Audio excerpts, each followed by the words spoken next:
ఇది కేవలం సమాచారంగా మాత్రమే భావించండి. వైద్య నిపుణులను సంప్రదించండి. అయితే చాలామంది యోగా ఇది చేస్తే గట్ హెల్త్ బాగుంటుంది. అంటే గట్ హెల్త్ బాగా అంటే రక్షించబడుతుంది అనేసి యోగా చేస్తుంటారు.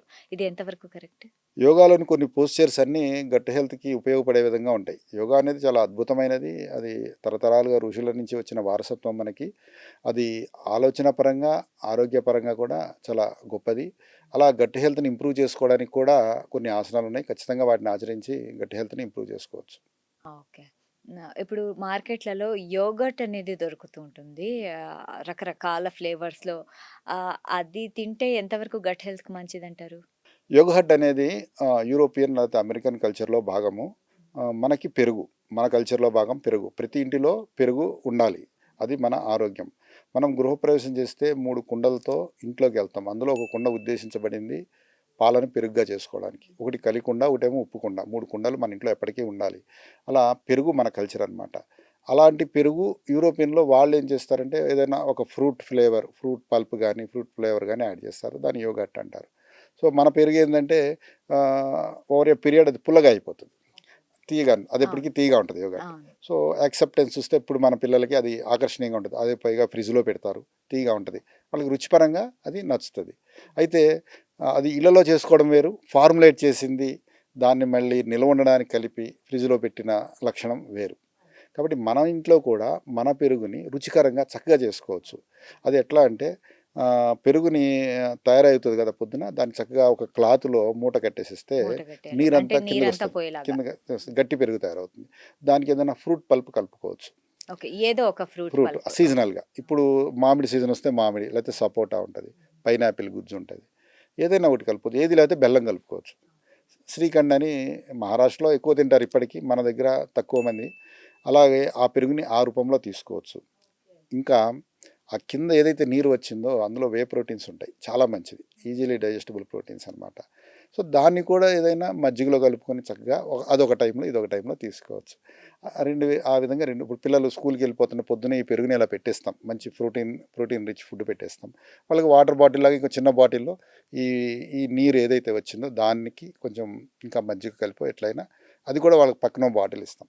ఎప్పుడైనా మధ్యలో తాగడానికో లేతే మధ్యాహ్నం లంచ్ అయిన తర్వాత తినడానికో ఇట్లా మనం ఒకటి ప్లాన్ చేస్తే గనక చాలా బావుంటుంది. ఓకే. చూసారు గదా! అంటే యోగర్ట్‌ని కూడా ఇంట్లో ఇంత టేస్టీగా మనం తయారు చేసుకోవచ్చు. ఫ్రూట్ పల్ప్‌ని కలిపి. సో, చాలా బాగా అద్భుతంగా చెప్పారండి. అండ్ ఇది తింటే పిల్లలకి నిజంగా కాల్షియం గూడా వస్తుంది. అండ్ ఆల్సో వాళ్ళ ప్రోబయోటిక్ సిస్టమ్ కూడా వాళ్ళకి ఇంప్రూవ్ అవునండి. అవుతుంది. ప్రోటీన్ కావాలి కదండీ అందరికీ. మనకందరికీ పూర్ రిచ్ అందరికీ కూడా ప్రోటీన్ డెఫిషియన్సీ ఉంది. తీసుకున్న ఫుడ్ మీద అవగాహన లేకపోవడం కొంతైతే. సో, మనకి తరతరాలుగా పెరుగు నుంచే వస్తుంది. అయితే ఆ పెరుగు కన్జంప్షన్ అనేది ఇళ్లలో బాగా తగ్గిపోయినది. పాడి పెంచుకోవడం అనేది కల్చర్ పోయిన తర్వాత పెరుగు కూడా డెఫిషియెంట్ వచ్చింది మనకి. కాబట్టి ప్రోటీన్‌ని పెరుగు ద్వారా తీసుకోవడం చాలా అవసరం. డ్రై ఫ్రూట్స్ అంటాం కదా! సో, డ్రై ఫ్రూట్స్‌ని ఏ విధంగా తినడం మంచిది? డ్రై ఫ్రూట్స్ అంటే ఆహ్, బాదము, పిస్తా, అక్రోట్ ఇవే కాకుండా ఇప్పుడు సీడ్స్ బాగా డెవలప్ అయినాయి. అంటే పుచ్చగింజలు కావచ్చు, దోస గింజలు, గుమ్మడికాయ గింజలు ఇవన్నీ డ్రై ఫ్రూట్స్‌గా మనం చూడొచ్చు ఇప్పుడు. అవన్నీ నానబెట్టుకొని తినడం చాలా మంచిది. ఈజీగా అరగడానికి, అందులో ఉన్న ఫ్యాట్ లిపిడ్‌గా మారుతుంది నానబెడితే. అది లిపిడ్ రూపమే మనకి బాగా ఒంటికి పడుతుంది అనమాట. సో, నానబెట్టుకున్నప్పుడు ఇయన్నీ జరుగుతాయి. అలాగే నానబెట్టినప్పుడు ఏవైతే మనం అరిగించుకోలేమో అవి నీళ్ళలోకి వెళ్ళిపోతాయి. సో, ఈ విధంగా నానబెట్టుకొని తినడం చాలా మంచిది డ్రై ఫ్రూట్స్. మన ఈ గట్ హెల్త్‌లో కుంకుమ పువ్వు పాత్ర ఎంతుంది? కుంకుమ పువ్వు పాత్ర నాకు తెలిసి గట్టి హెల్త్‌లో ఉందని నేను అనుకోవడం లేదు. అయితే అది రుచి కోసం చాలా విలువైనది. అలాగే దాన్ని పాలల్లో కొంచెం నానబెట్టుకొని ఆ పాలులాగా తాగితే కూడా అది మంచిది. అయితే సార్ ఇప్పుడు మనము ఫ్రూట్స్ గురించి తీసుకుంటే ఏ ఫ్రూట్ బెస్ట్ అంటారు గట్ హెల్త్ కోసం? సో, మనకి గట్టి హెల్త్‌లో కావాల్సింది డైట్ ఫైబర్ అని మనం అనుకున్నాము. అది బాగా బెస్ట్‌గా మన లోకల్‌గా దొరికేది జామకాయ మనకి. మనకు జామకాయ. అదృష్టం. మన లోకల్‌గా దొరికేది జామకాయ. మళ్ళీ ఈ జామకాయని మనం నాటు జామకాయనే చూడండి రకరకాల జామకాయలొచ్చినాయి. నాటు జామకాయ అనేది మనకి చాలా అవసరం. మన ఇంట్లో అది రోజుకి సగం తిన్నా చాలు. పండిన జామకాయ ముఖ్యంగా. పండిన జామకాయ చాలా డైట్ ఫైబర్‌నిస్తుంది. పచ్చి జామకాయ రుచికి బావుంటుంది. ఖచ్చితంగా రోజుకి సగమన్నా పండిన జామకాయ తినాలి. అంటే పచ్చి జామకాయ తీసుకొచ్చి ఇంట్లో పెడితే 4 రోజులకి అదే పండుతుంది. అటువంటి జామకాయని ఖచ్చితంగా ఒకటి తీసుకోవచ్చు. అలాగే అరటిపండు. అరటిపండుని మీరు మనం పొద్దున గాని, మధ్యాహ్నం గాని తీసుకోవాలి. రాత్రి కాకుండా మంచి అది కూడా డైట్ ఫైబర్గా ఉపయోగపడుతుంది. జామకాయ, అరటిపండు. పండు, సో, అవి బొప్పాయి, బొప్పాయి. ఈ 3 మన స్థానికమైనవి, మనకి ఉపయోగమైనవి, సులువుగా పెంచుకోదగినవి ఇవన్నీ. నిజంగా ఈ 3 చాలా అవైలబుల్ కూడా ఉంటాయి. ఇవి తింటే మనకి గట్ హెల్త్ బాగానే ఉంటుంది. అండ్ కూరగాయల్లో ఏది బెస్ట్ అంటారు? బెస్ట్ అని అంటే అన్ని రకాలు ఉంటాయి. ముఖ్యంగా డైట్ ఫైబర్ కోసం మనం మాట్లాడుకుంటే వంకాయ అంతా డైట్ ఫైబరే. కానీ కొందరికి కొన్ని వాళ్ళకి పడకపోవచ్చు. బట్ మంచిది చాలా వంకాయ డైట్ ఫైబర్. డైట్ ఫైబర్ అంతే కోసం కదా, అంతా వంకాయ పీచు మంచిది. పదార్థమే వంకాయలో. ఓకే. అలాగే బెండకాయ, బెండకాయ ఆ, జిగురు ఆ, పదార్థం. గోరు చిక్కుడు చాలా మంచిది. వీటన్నిటిలో కొబ్బరి కలుపుకొని కూరల్లో తినడం ఇవన్నీ చాలా ఉపయోగం. సో ఇవన్నీ డైట్ ఫైబర్ని ఇచ్చేవి. ఆకుకూరలన్నీ డైట్ ఫైబర్ని ఇచ్చేవి. ఇవన్నీ మంచివి. అల్లం వెల్లుల్లి మసాలా ప్రతి దాంట్లో అంటే ఆల్మోస్ట్ ఎక్కువ వాడుతూ అవునవును. ఉంటాం కదా! సో, అది వాడడం మంచిదంటారా? లేకుంటే తగ్గించడం మంచిదంటారా? అంటే నాన్ వెజ్ వండుకునేటప్పుడు ఆ నీచు వాసన పోవడానికి ఇంకొకటి సుగంధం కలపడం అనేది ప్రాక్టీస్. అందులో భాగంగానే అల్లం వెల్లుల్లి పేస్టు వాడుతూ ఉంటారు. అది రుచి కోసం బిర్యానీలో కానీ నాన్ వెజ్లో కానీ వాడతారు. అది ఎప్పుడో ఒకసారి తింటే మంచిదే. పూర్వం మన వాళ్ళు నాన్ వెజ్ కూడా రోజు తినేవాళ్ళు కాదు. ఎప్పుడో ఊర్లో జాతర కావచ్చు, బంధువులు కలిస్తే కావచ్చు, ఒక వేట కొనుక్కొని ఆ వేటని అంటే ఆ మేకని కొనుక్కొని దాని నుంచి పంచుకునేవాళ్ళు. మిగిలిన దాన్ని ఎండబెట్టుకుని దాన్ని తినేవాళ్ళు. అవును. అందుబాటులో లేదు కాబట్టి. ఇప్పుడు అందుబాటులో పెరిగి దానికి ఎప్పుడు తినే పరిస్థితి వచ్చింది. బట్ తరచుగా తినేవాళ్ళు కాదు, ఎప్పుడో తినేవాళ్ళు. సో అట్లా అలా తినడం, ఎప్పుడో తినడం అనేది పర్వాలేదు. అయితే ఇప్పుడు ఈ అల్లం వెల్లుల్లి పేస్టు ఇంట్లోనే చేసుకోవాలి, ఎప్పుడు బయట తీసుకోవద్దు. అది ఒక అంశం అయితే, వీటి నుంచి మెడిసిన్గా వాడాలంటే వెల్లుల్లి ఉంది కదా, వెల్లుల్లిని మనం పోపులో వేసుకుంటాం అంతే, అదే మెడిసిన్. అంత చాలు. దాన్ని నూనెలో కానీ ఆవు నెయ్యిలో కానీ వేపుకొని పోపులో వేసుకోవాలి అంతే. ఒక మనిషికి 1, 2 ఇది పర్ఫెక్ట్ అనమాట. ఎల్లుల్లిపాయ యొక్క గుణం మనం పొందాలి అంటే కనుక అది పర్ఫెక్ట్. అలాగే ఆవకాయ పచ్చళ్ళలో అవి వేస్తారు వెల్లుల్లి, అవును. పేస్ట్ కాకుండా హోల్ అదే, అది మ్యారినేట్ అవుతాయి అందులో. అలా మెంతులు కూడా వేస్తారు. ఇవన్నీ మెడిసినే, మన ట్రెడిషనల్గా ఉన్న మెథడ్స్ ఇవన్నీ. అవన్నీ మంచివే. ఇప్పుడు వేరే పికిల్స్ వేరు, చింతపండు కలిపిన పికిల్ వేరు, ఆవకాయ వేరు. ఆవకాయ ఎక్కువ హార్మ్ఫుల్ కాదు. అయితే ఉప్పు కారం ఎక్కువ ఉండవచ్చు కానీ, బట్ అది మెడిసినల్గా చూస్తే అందులో మ్యారినేట్ అయిన వెల్లుల్లి కానీ, అందులో మ్యారినేట్ అయిన మెంతులు అవన్నీ మంచివి అన్నమాట ఆరోగ్యానికి. ఓకే. ఇప్పుడు నూనెల విషయానికొస్తే చాలా రకాల నూనెలు మనకి మార్కెట్‌లో అవైలబుల్ ఉన్నాయి. అంటే ఇప్పుడు సన్‌ఫ్లవర్ ఆయిల్ కావచ్చు, అంటే వేరుశెనగ గింజలతో తీసిన ఆయిల్ కావచ్చు, ఇలా రకరకాలున్నాయి. ఆలివ్ ఆయిల్ కూడా ఉంది. సో, ఏది మనకి బెటర్ అంటారు? సో మన దక్షిణ భారతదేశం పరిస్థితులను చూస్తే గనక, మనకి జియోగ్రఫికల్గా పండేవి గనక చూస్తే, మనకి నువ్వులు పండుతాయి, పల్లీలు పండుతాయి, కుసుమలు పండుతాయి. ఇవి మనకి ప్రధాన ఆహారంగా ఉండాలి కూడా. ఎందుకంటే మనం మళ్ళీ ఏదో ఇంపోర్ట్ చేసుకున్న ఒక ఆయిల్ని వాడామనుకోండి, మన స్థానికంగా రైతులు నూనె గింజలు పండిస్తారు కదా, మరి వారి పంటని మనం ప్రాసెస్లో వచ్చి ఆయిల్గా మారితే అది అందరికీ ఆరోగ్యము ఆర్థికము రెండు ఉన్నాయి. హుహు. కాబట్టి ఈ 3 మనకు అనుకూలమై తరతరాలుగా నువ్వుల నూనె, పల్లి నూనె, కుసుమ నూనె. అది కూడా ప్రతి ఊర్లో ఈరోజు కోల్డ్ ప్రెస్ మిషన్స్ వచ్చినాయి. కుటీర పరిశ్రమలు చాలామంది పెట్టుకుంటున్నారు, ఎద్దుగానుగలు పెట్టుకుంటున్నారు. వీటి ద్వారా వచ్చే ఆయిల్స్ అన్నీ మంచివి. అలాగే కొబ్బరి నూనె ఉంది, అన్నీ మంచివి.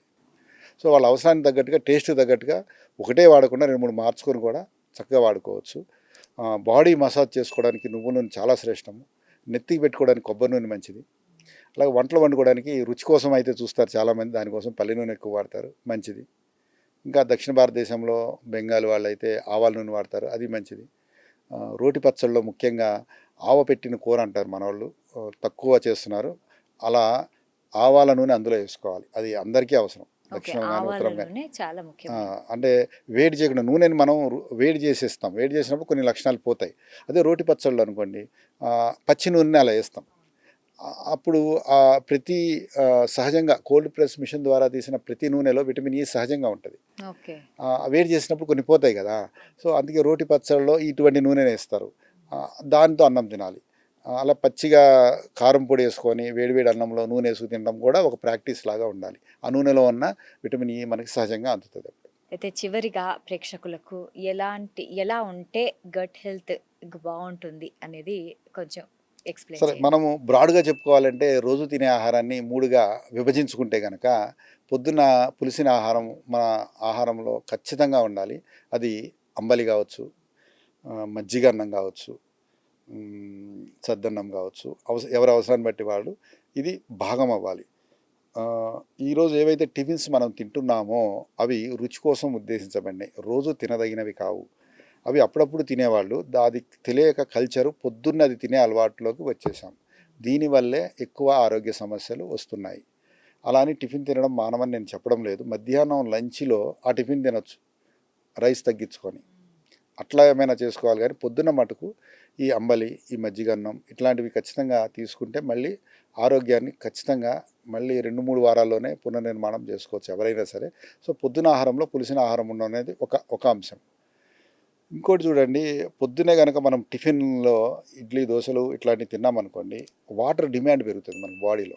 మళ్ళీ నీళ్లు తాగాలి. అదే మజ్జిగన్నం, అంబలన్నానికి వాటర్ డిమాండ్ ఉండదు, ఆల్రెడీ అందులోనే నీళ్లు ఉన్నది. సో అది చాలా అవసరం. పొద్దునే మనం హైడ్రేషన్ చేయడం అనేది అవసరం అన్నమాట మన మన వాతావరణానికి.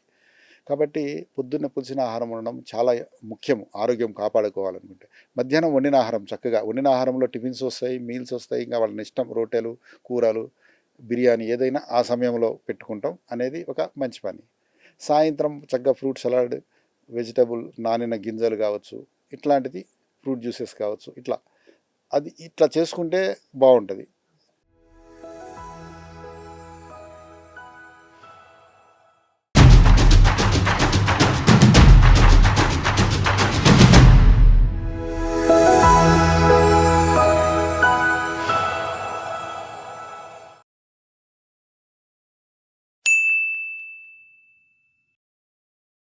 సాక్షి టీవీ ప్రసారాలను నిలిపివేయడం చట్టరీత్యా నేరం. సాక్షి టీవీ ప్రసారాల కోసం మీ స్థానిక కేబుల్ ఆపరేటర్ను వెంటనే సంప్రదించండి. DTHలో, ఇంటర్నెట్లో కూడా సాక్షి టీవీ ప్రసారాలను వీక్షించవచ్చు.